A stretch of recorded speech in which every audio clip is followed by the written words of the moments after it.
Hello and welcome to the very first episode of the Worship Band Builder podcast, where we are working with you to lay the foundation for skillful worship. I'm Eric Roberts, and this is my co-host, Emily Roberts. Hello! It's our first episode! Yay! Our first episode ever, and you're here with us, so we're excited about that. And we also have a couple other firsts. Our first drums and bass foundation courses are launching today. Today? The day the podcast drops. Oh, yay! I didn't tell her that before, so she didn't know, but if you are interested in drums and bass, you can go to the website worshipbandbuilder.com and you can click on drums and bass, and you will also save 10% on your order if you use code PODCAST. And I just blew her out of her seat. She's speechless. She doesn't know what to say.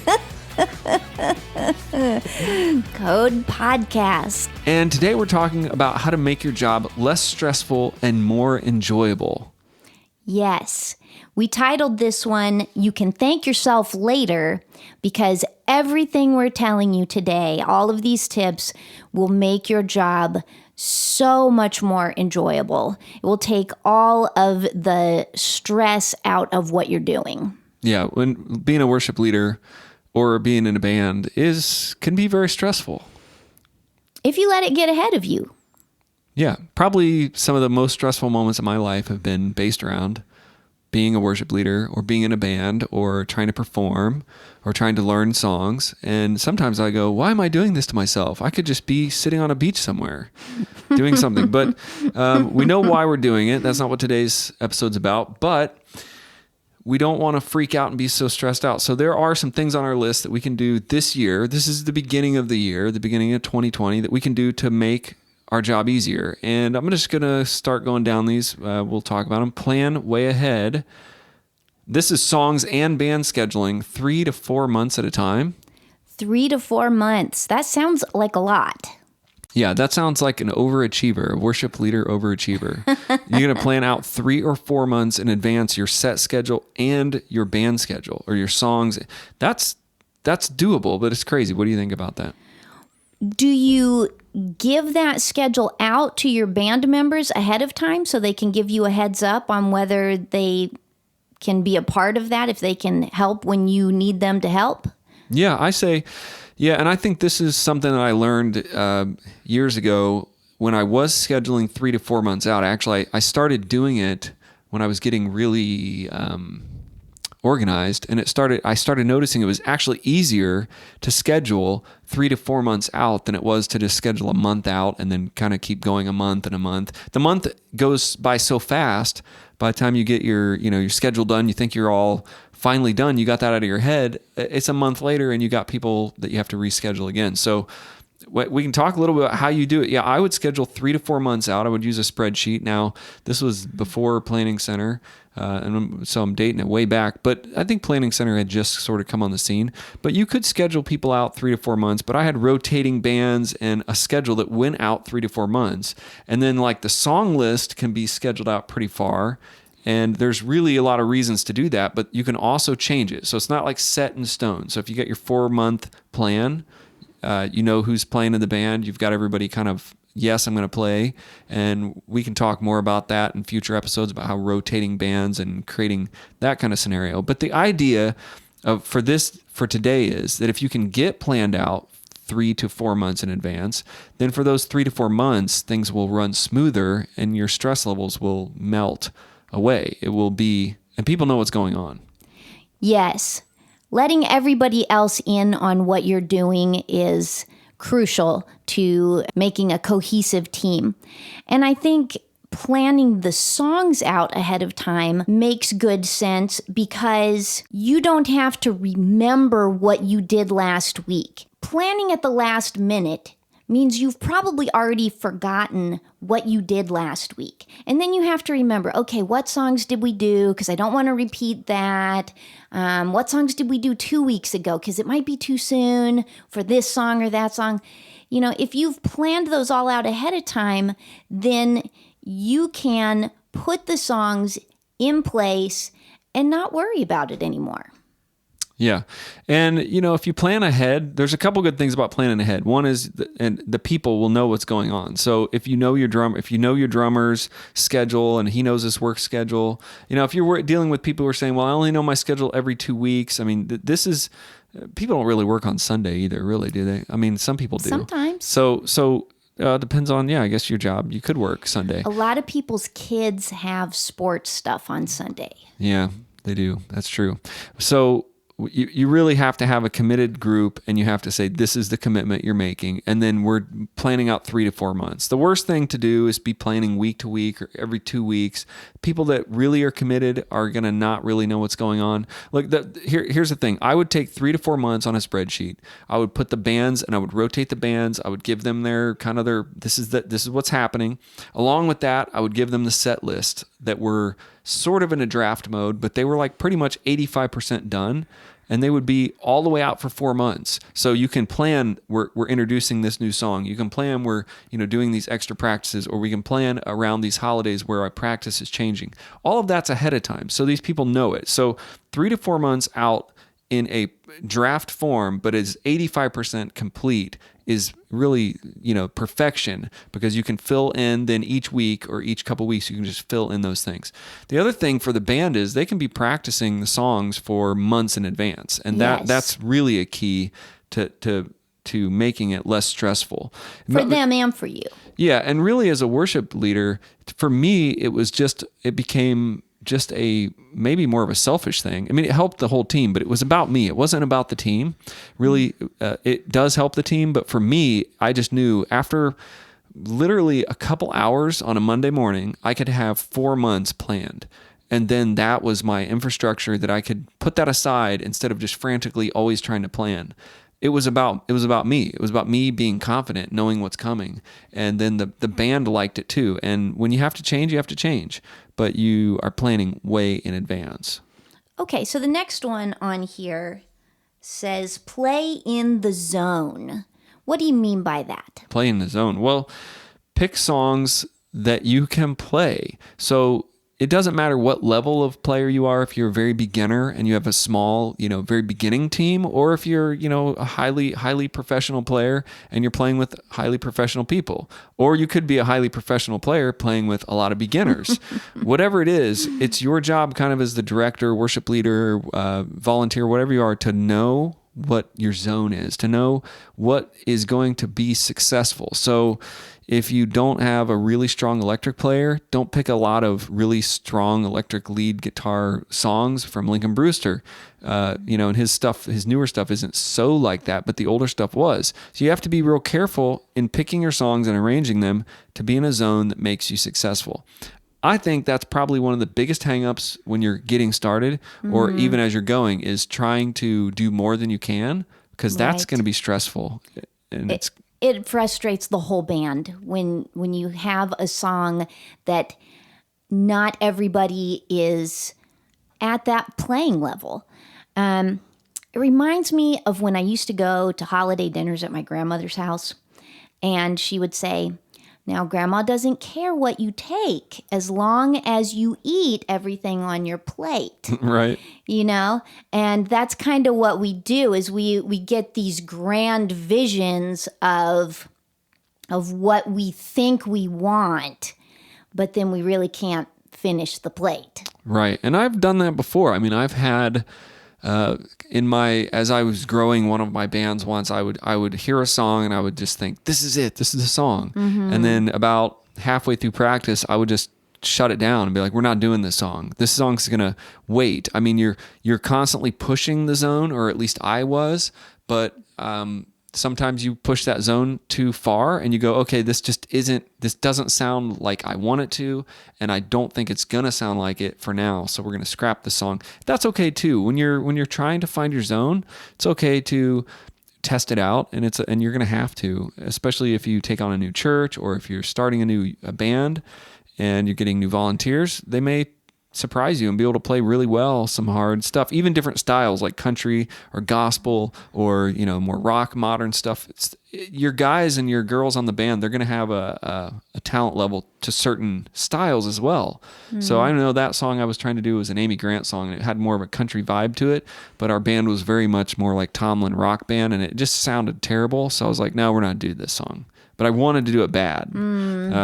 But I didn't. And it was better for the whole band and the church. So far we've done plan way ahead, play in the zone, and next on the list is focus on your strengths and delegate the things you're not good at. Oh, yeah. That's a tough one. Delegation is really hard to learn. And figuring out what you're good at is also, I think, hard to learn. If you're going to be a good leader, though, I think you have to really be able to kind of put down your pride. We're in this to be as good as we can and to do as good of a job as we can. And as leaders, people are looking at us, at least in my experience, once you become the leader, then people are kind of looking at the whole program, and it's sort of like, this is because, say, Eric is doing, this is good because he's doing good, or this is bad because he's doing bad. So you kind of have to learn to gauge that. What am I really good at? Because if you're not good at scheduling 3 to 4 months ahead, but you need to, then find somebody out there is really, really obsessed with scheduling way ahead. And they're just different people. I'm not like that. People want to help. They're looking for an opportunity to be a part of the worship team. So that could be somebody who's not even a musician per se, but they have a love of music. Man, they could help you line up your musicians and take care of that piece of it for you. And that would be one weight off of your shoulders. Yeah. Yeah. You want to really get to a place where you're confident as a leader, who's around you. And that's kind of like focusing on your strengths. If you're a great arranger, then arrange. Maybe that's one thing you hold close to the vest. You don't let a lot of people come and arrange your music. But then if you're really not great at, running rehearsals or running sound or things like that, find people, scheduling, find people to do these things, and delegate them. Delegating is really probably the only way to really grow your ministry as a whole overall. Because people, like you said, they're going to get involved. Then they're going to feel like, I'm a part of this. And they'll start investing really time. They'll invest time. They'll invest money. They'll invest instruments. They'll invest all of the things that you need to grow your ministry if they feel a part of the ministry.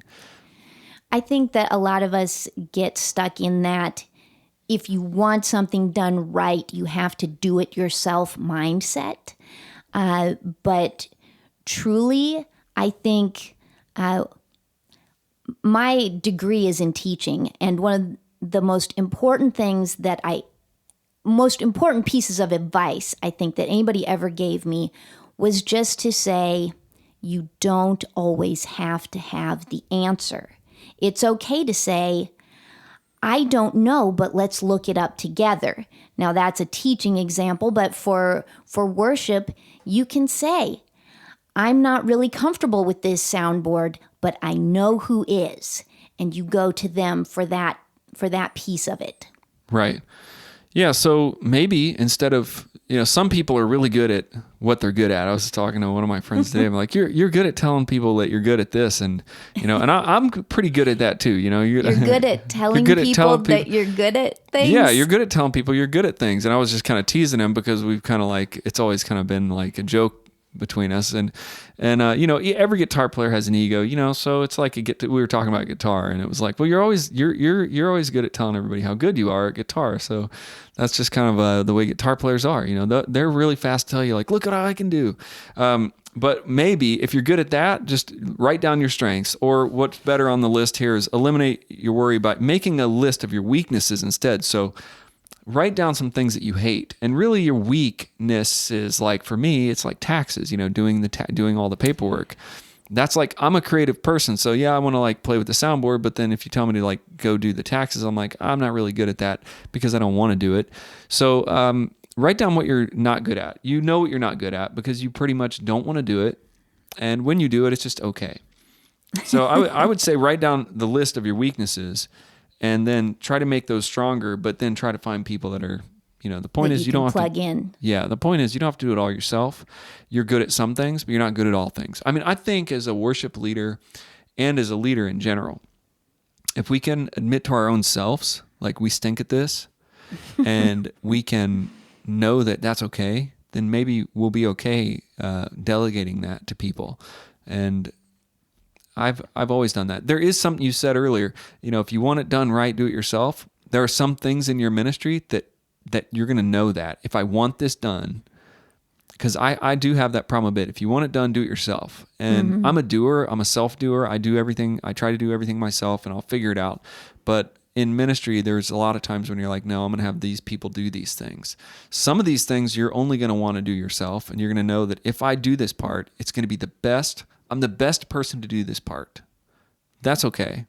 Yes. Oh, absolutely. Yeah. I mean, they hired you for a reason. Yeah. So do your part, do your best, and then find other people that, to fill in the gaps. So let's talk about vision. I mean, we're talking a lot about planning out and trying to find strength and weaknesses. One thing I think that kind of brings us all together is vision when you're around a team. What kind of vision should a worship leader have? Are we talking about goals for the future, maybe building a bigger band, or maybe it's that challenging song that you're trying to reach? What are we talking about as a vision for the worship team? Well, I'm sorry. On the paper here, it says verbalize your vision to the team. And what I'm thinking is, if you do have a vision, if you write it out 3 to 4 months, that's a vision. Here's the songs that we're going to do. This is a vision for the team. If you are saying, I'm not good at this, but I envision a team that's strong, so we're going to have other people plug in. So you're verbalizing the whole vision. Like if you say like, we're going to have the best sounding worship band, and we're going to have the tightest band, and we're going to also have this, really large worship ministry where all these people are involved, you're giving vision, but you're not going to be able to do it all yourself. So you're opening the door too. So I think as you're putting together these plans and as you're focusing on your strengths and doing all this, you're also communicating a vision, a greater vision, other than, hey, I'm Eric, I'm here to lead worship, and I'm just going to make this happen for everybody, and then just everybody follow me, and this will be fine. That's one way that we can do ministry, and that's I've done ministry like that before, where it's like, I'm here, I know what I'm doing, I'm going to just play, and everybody's just falling behind, and we'll just make this happen, and we'll just kind of get by. That's one way of doing it. But when you are talking about verbalizing your vision, in all of these things we're doing, we're verbalizing, per se, a vision to them, that we are in deeper, we are in together, we are building our strengths and weaknesses together, and we're going to fill in the gaps. So I think maybe one piece of that would be the structure of your practices. If everybody knows that we show up 10 minutes early to make sure that our instruments are plugged in, tuned up, microphones are in place. That would be a miracle. All of that kind of stuff, we get together and pray before we start. If there's a routine, if there's an expectation, that could be part of the vision, couldn't it? Yeah, I think that's part of setting that whole thing, setting that team vision. The whole point of this is to make your job easier. So, and less stressful. Is it stressful when everybody shows up 10 minutes late and then the sound guy doesn't come to practice? None of those scenarios have ever felt stressless to me. That's always stressless. That's stressless. They've all felt like full of stress and anxiety, especially like Sunday morning because nobody showed up for practice, or half the people practiced and half didn't. To me, as a worship leader, that's why I'm talking about, I would rather just go to the beach and just forget this, because you get in these moments where you didn't plan ahead. You didn't have a vision. You didn't have a set time. We really, want everybody here. You didn't have that. So you live under this. Are we going to pull this off? I mean, is this going to sound all right in 30 minutes when church starts? You don't want to be in that position. The only way to get out of that position is to go back to that morning where you're planning out 4 months, where you're filling in the weaknesses, where you're getting more volunteers. So when we say verbalize your vision, we're really talking about making your expectations clear. Yeah, to you and to the team. and setting up a framework that actually works so that when you're standing up there at 9:59 and the countdown clock is at, 1 minute, I've got this. My strongest players are in play. We've known about this set list for weeks or months. You have fun. And I got to that place in my ministry at one time where everybody was sort of in place. And this is really where a lot of these techniques that we're going to be talking about over the next year on the Worship Band Builder podcast come from real life experiences where, I've been the worship leader where the countdown's at 1 minute, or we can't even get the countdown on because, we weren't there in time and we're just kind of going, flying by the seat of our pants and hoping it goes well. And then I've been in a scenario where we know all of everything's there and we've practiced and our best players are in play. And that's when there is no stress. That's when it became fun. That's when worship leading and church band building became fun for me. And that's when everybody else is having fun. That's when everybody wants to play every week. They're so excited to be there. They're confident and they know that they sound good together. That's a good place to be. You said something about making the vision clear even to yourself. And that's a point, too, that sometimes our vision for our team can be unrealistic, and we have to be able to check and balance that. We can't say everybody show up 10 minutes until 6 if we know that one of our band members doesn't get off work until 6 o'clock and they got to, run home and grab their bass or whatever it is. That's not a realistic expectation for your band as a whole. So, knowing what you want and fitting that to your team takes a little bit of work. Yeah, it takes a lot of work, and it also can create a lot of stress, I say friction in your own life and in their life.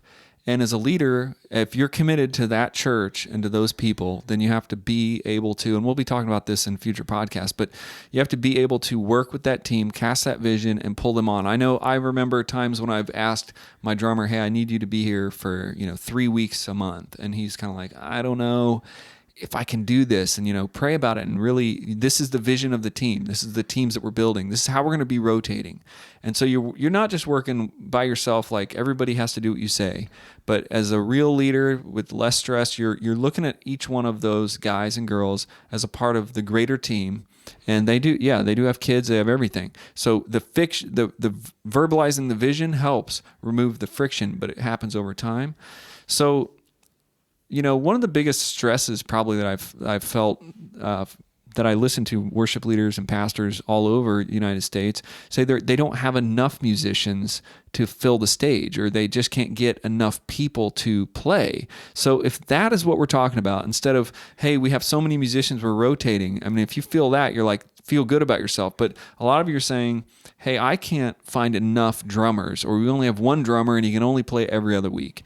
And that's what Worship Band Builders Foundations courses are all about. And so as we close out today, we'll talk about that a little bit, how you can actually take people out of the pews and get them on the stage playing with you, integrating them into your team, giving them foundational training that makes them know, hey, I can do this. I can live up to the expectations of the worship leader and the band.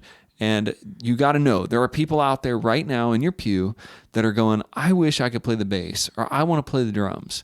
And as I mentioned in the beginning, we just released this week, just today, we're dropping the drums and bass foundations courses. So you can check those out on our website today at worshipbandbuilder.com. And it will help you systematically build more musicians in your team. You can also save 10% if you use code podcast. So this is our final tip, is getting people out of the pews and onto the stage, because that seems to be a common stress factor for worship leaders is, I'm always hunting for somebody who can play the bass. I've got one guy, and if he doesn't show up, then I'm scrambling. Our program is so simple and it's so affordable. And if it's not affordable to you, we find a way to make it affordable because we want you to have musicians, and we want you to succeed. This is worship to the Lord, and it should be an honor and a privilege and not a point of anxiety. So if we can help you do that, find our website, like Eric said, worshipbandbuilder.com, and even talk to us. Give us a call. We can help you with any of this. Yeah, it's pretty easy right there on the website. If you're listening to this for the first time, maybe you're just getting to know us. There is a place right there you can ask for one-on-one help. So that's actually just a conversation with me on the phone.